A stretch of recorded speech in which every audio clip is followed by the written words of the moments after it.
नकली इंटेलिजेंसी अधिकारी परिचय दे युवक गिरफ। जाजपुर रोड आदर्श थाना अंतर्गत गोपबंधु छक निकट आईडीबीआई बैंक रे केन्दुझर जिला घसीपुरा थाना अंतर्गत तरिमूल गाँव विश्वबंधु ओझा जहां बयस 20 वर्ष गत डिसेम्बर 9 तारिख 2025 रे एक अकाउंट खोली बैंक मैनेजर जयंत कुमार बेहरा को निज परिचय दे कहिथिले कि से महाराष्ट्र राज्य सरकार इंटेलिजेंसी डेप्यूटी डायरेक्टर भावे कार्य करुछंती।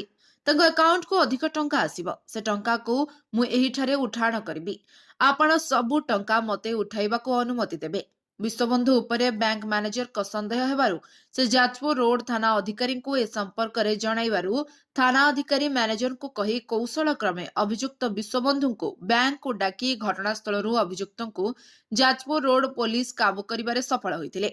विश्वबंधु निकटरू महाराष्ट्र राज्य सरकार नकली पुलिस पोशाक आईडी कार्ड और 2टी मोबाइल जबत करा जायतिला।